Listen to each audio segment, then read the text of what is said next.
20 जुलाई 2023 को अखबारों में एक खबर प्रकाशित होती है कि एक ऐसा कैप्टन जिसने कई फौजियों की जान बचाई और जान बचाते बचाते शहीद हो जाता है। जैसे ही उसके गांव में एक खबर पहुंच जाती है, अब गांव में चाहे वो नेता हो, समाज सेवी हो या फिर आसपास के इलाके के लोग हो, परिवार हो या रिश्तेदार या मीडिया वाले, जिसको भी ये खबर मिल रही थी, लोग बड़ी संख्या में वहां पर इकट्ठा हो रहे थे और इंतजार कर रहे थे कि कब पार्थिव शरीर आएगा और कब अंतिम संस्कार होगा। बस इसी अंतिम संस्कार में शामिल होने के लिए बड़ी संख्या में लोगों का हुजूम लगा हुआ था। अब चाहे सड़कें हो या फिर घरों की छतें हो, जहां देखो वहां आदमी ही आदमी दिखाई दे रहे थे। 21 जुलाई 2023 के दोपहर 1:15 का आसपास का ये वाक्य है। एयरफोर्स का एक विशेष विमान उस गांव में आता है और उसके बाद उस पार्थिव शरीर से गांव में आता है और आने के बाद जैसे ही गार्ड ऑफ ऑनर दिए जाते हैं, उसके बाद शहीद की जो पत्नी होती है, वो पत्नी रोते हुए बिलखते हुए वहां तक पहुंचती है, पार्थिव शरीर के पास तक, और जाने के बाद वो उसके माथे को चूमते हुए कहती है कि मेरा सोना, मेरा हीरो, आपके शहादत पर मुझे गर्व है। जैसे ही ये बात कहती है, इस बात को उन्होंने बहुत धीरे से बोला था, लेकिन ऐसा लगा जैसे कि पूरे ब्रह्मांड में ये बात गूंज गई हो। और जितने लोगों ने भी ये बात सुनी थी, एक दूसरे को देखकर जब लोगों के आंखों में आंसू आने शुरू हुए, ऐसा कोई वो शख्स नहीं था जिसके आंखों में वहाँ पर आंसू नहीं थे। बस एक खबर अखबार में छपती है और अखबार में खबर छपने के बाद जिसने भी ये बात सुनी थी, उसके भी आंखें नम हो जाती है। एक बार फिर से एक और वाकया होता है उसी शहीद के पत्नी के साथ। जैसे ही लोगों ने सुना, फिर पूरा देश रोने लगता है। लेकिन पूरा देश रोने के कुछ ही घंटों बाद, कुछ ही दिन के बाद ऐसा क्या हो जाता है कि लोग फिर उन पर सवाल खड़े करते हैं। आज की इस कहानी के माध्यम से यही जानने की और समझने की कोशिश करेंगे, आखिरकार कैप्टन शहीद की जो पत्नी होती है, उनसे ऐसी क्या गलती हुई भी है या नहीं हुई है, इसी के बारे में जानने की और समझने की कोशिश करते हैं। नमस्कार, स्वागत है आपका हमारे चैनल पर। आज की जो सच्ची घटना मैं आपको सुनाने जा रही हूँ, ये सच्ची घटना है उत्तर प्रदेश का एक जिला है देवरिया, उसी का ही एक थाना लगता है लार, और लार थाना क्षेत्र का एक गांव लगता है बरडीहा दलपत। दरअसल यहाँ का रहने वाले आरपी सिंह, जो कि सूबेदार के पद से रिटायर हो चुके हैं, और उनको 3 बच्चे होते हैं। पहला बेटा जिसका नाम अंशुमन सिंह रखा जाता है, दूसरा बेटा जिसका नाम घनश्याम सिंह रखा जाता है, और तीसरी बेटी होती है जिसका नाम तान्या सिंह रखा जाता है। आरपी सिंह और उनके पत्नी जो होती है, इन्होंने जो है अपने बच्चों की परवरिश में कोई कसर नहीं छोड़ी। बहुत ही शानदार तरीके से जैसे कर सकते थे उससे भी बेहतर करने की कोशिश करी। बड़े वाला बेटा शुरू से ही पढ़ने में बेहद होशियार था, तो उसका एडमिशन आर्मी स्कूल में करा देते हैं। आर्मी स्कूल में वो जाता है और अच्छे से पढ़ाई करता है। पढ़ाई करने के दौरान उसके बाद उसका जो है आर्मी फोर्स मेडिकल कॉलेज में उसका पुणे में एडमिशन हो जाता है, और यहीं से वो MBBS करने लगता है। MBBS की पढ़ाई कर रहा था। इसी बीच में कॉलेज के दिनों की बात है, एक बहुत ही खूबसूरत लड़की से उसका आमना सामना हो जाता है। हालांकि पहली बार में वो एक दूसरे से कुछ कह नहीं पाते, बातचीत नहीं कर पाते एक दूसरे से, लेकिन जैसे जैसे मुलाकात का सिलसिला होता है तो दोनों को एक दूसरे से प्यार हो जाता है। प्यार का सिलसिला लंबे समय तक चलता है। लड़के को लड़की से प्यार, लड़की को लड़के से प्यार हो जाता है। इसके बाद इस लड़के ने जैसे ही MBBS की पढ़ाई जो कॉलेज की पढ़ाई पूरी करने के बाद साल 2021 को भारतीय सेना में रेजिमेंटल मेडिकल ऑफिसर यानी कि कैप्टन के पद पर इसका चयन हो जाता है, और आगरा में ट्रेनिंग होती है। और जून 2023 में लद्दाख के सियाचल में इनकी पोस्टिंग हो जाती है। लेकिन इससे पहले थोड़ा सा और बैक चलते हैं। क्योंकि ये शुरू से ही बाहर रहकर पढ़ाई किए हैं, तो एक दिन पापा के सामने बातचीत करने लगे। बात शादी तक आती है। जब शादी की बात आती है तो पिताजी से कहते हैं कि पिताजी अब शादी कर लेते हैं, शादी का भी वक्त हो चला है। पिताजी कहते हैं कि जहाँ तुम्हारा मन हो, जहाँ तुम चाहो वहाँ शादी कर लो, मुझे शादी से कोई एतराज नहीं है। वैसे भी मैंने तुम्हारा बचपन पढ़ाई की वजह से छीन लिया, अब मैं तुम्हारा आगे का जीवन नहीं छीनना चाहता। मैं तुम किसी भी लड़की से शादी कर लो, मुझे कोई एतराज नहीं होगा, मुझे खुशी होगी। और अंशुमन सिंह जो कि कैप्टन बन चुके थे, उन्होंने अपने पिताजी से बताया कि पिताजी, मैंने एक लड़की देखी हुई है जो कि पठानकोट के होशियारपुर की रहने वाली है। स्मृति सिंह उनका नाम है। हम लोग एक दूसरे को लगभग 8 सालों से जानते हैं, पहचानते हैं। जैसे ही पिताजी ने ये बात सुनी, पिताजी ने कहा ठीक है, उनके घर वालों से बातचीत करते हैं और शादी की तारीख भी मुकर्रर कर दी जाती है। 10 फरवरी 2023 को शादी की वो तारीख आती है। परिवार के लोग सीधा पठानकोट पहुंचते हैं और धूमधाम से शादी होती है। और शादी जब होती है तो दोनों ही परिवार बेइंतहा खुश थे। लड़के की नौकरी लग चुकी थी और वो लद्दाख के सियाचिन में उनकी पोस्टिंग हो जाती है। और पोस्टिंग जो होती है इनकी, उसके बाद सब कुछ ठीक चल रहा था। वो लड़का अपने मम्मी से, पिताजी से, पत्नी से और परिवार के बाकी सदस्यों से भी, यानी कि कैप्टन साहब, बात कर लिया करते थे। जिंदगी एकदम बेहतरीन तरीके से चल रही थी। लेकिन इनकी जो पोस्टिंग थी वो सियाचिन लद्दाख के एक ऐसे इलाके में थी, ऐसी जगह पर थी जो कि समुद्र तल से लगभग 17,000 फीट के ऊंचाई पर थी। जैसे जैसे ऊंचाई बढ़ती चल जाती है वैसे वैसे तापमान में गिरावट शुरू हो जाती है। और लद्दाख के बारे में तो आपको पता ही होगा कि वहाँ पर कितनी ठंड होती है, वहाँ पर एक सेकंड भी रुकना कितना मुश्किल होता है। फौजी किस तरीके से हमारे देश की सुरक्षा में लगे रहते हैं, अपनी जान की परवाह किए बगैर। इसको बताने की, इसको समझाने की बिल्कुल ज़रूरत नहीं है, क्योंकि देश का हर एक बच्चा इसके बारे में जानता है, पहचानता है। दरअसल कैप्टन साहब अंशुमन सिंह जो होते हैं, वो अपने पत्नी स्मृति सिंह से 18 जुलाई 2023 को फ़ोन पर बातचीत कर रहे थे।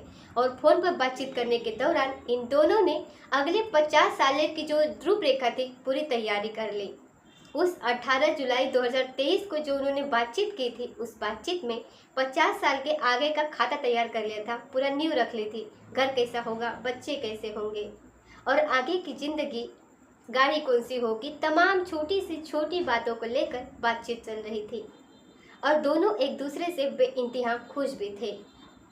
ये जो स्मृति सिंह होती है वो अपनी ननद के साथ नोएडा में एक फ्लैट में रहती है और अपने, क्योंकि ये पेशे से इंजीनियर होती है, ते अपने काम में मशहूर थी।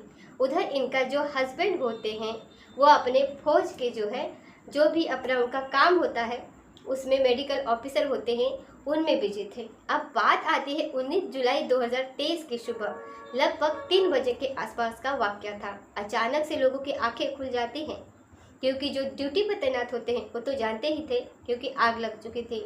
17,000 फीट की ऊंचाई पर जो इनके अपने टेंट वेंट बने हुए थे, इस चंदन डॉपिंग एक जॉन होता है, उसमें आग लग जाती है। और जो आग थी वो बहुत तेजी के साथ लगने लगती है। हालांकि ठंड का मौसम था, लेकिन जो हवा बहुत तेज चल रही थी। तो इसी बीच में कई सैनिक ऐसे होते हैं जो उस कैंप में, उस टेंट में फंसे हुए होते हैं। अब ये अंशुमन सिंह को जब पता चलता है तो सीधा दौड़कर उस कैंप में जाते हैं। और उस कैंप में जाने के बाद बहादुरी का परचम लहराते हुए 5 सैनिकों सहित कई लोगों की जान वहाँ पर बचा लेते हैं, सुरक्षित वहाँ से निकाल लेते हैं। लेकिन जैसे ही आग की लपटें और बढ़ रही थी तो आग की लपटें आगे जो एक मेडिकल रेस्टिकेशन सेंटर होता है उसको भी उसने अपने चमेट में ले लिया था आग में। तो अंशुमन सिंह ये जानते थे कि इस मेडिकल इन्वेस्टिगेशन सेंटर जो है वो कितनी अहम भूमिका है इसमें। उसमें बहुत सारी दवाइयाँ रखी हुई थी, उसमें बहुत सारे उपकरण रखे हुए थे। उन्होंने आओ देखा न ताव देखा, सीधा उस कैंप में घुस जाते हैं, उस मेडिकल इन्वेस्टिगेशन में घुस जाते हैं। और घुसने के बाद उस आग को जो है कंट्रोल करने की कोशिश करते हैं, उसको काबू करने की कोशिश करते हैं। उसमें जो रक्षित दवाइयाँ थी, उपकरण थे, उनको बचा लिया। आखिरकार उन्होंने बचा लिया और सब लोग सोच रहे थे कि वाकई इन्होंने एकदम सुपरमैन की तरह काम किया और बड़े नुकसान से देश को बचा लिया। लेकिन वो इतना झुलस चुके थे आग में, इसकी किसी ने कल्पना नहीं की। बहुत ज़्यादा झुलसने की वजह से इनको तुरंत ही हॉस्पिटल ले जाने के लिए हेलीकॉप्टर का इंतज़ाम किया जाता है और इन हेलीकॉप्टर के माध्यम से इन्हें सीधा हॉस्पिटल पहुंचाया जाता है। अब ये हॉस्पिटल तो पहुंच जाते हैं, लेकिन झुलस बहुत ज़्यादा गए थे। 19 जुलाई सुबह लगभग 3 बजे का आसपास का वाक़या रहा होगा, जब इनकी तबीयत लगातार बिगड़ने लगती है। तबीयत बिगड़ते बिगड़ते हालत ख़राब ही थी। कुल मिलाकर वो शहीद हो जाते हैं, यानी कि प्राण त्याग देते हैं, वो मर जाते हैं। उसके बाद जैसे ही शहीद होने की बात आती है, ऑफिसर तक ये बात पहुंचती है, तो ऑफिसर जो होते हैं, ये आप सही ही अंदाज़ा लगा सकते हैं कि जब कोई सैनिक शहीद होता है, तो उसकी जो शहीद होने की जो खबर होती है, जब घर वालों को दी जाती है, तो कितना बड़ा पत्थर दिल पर रख कर ये बात कही जाती है।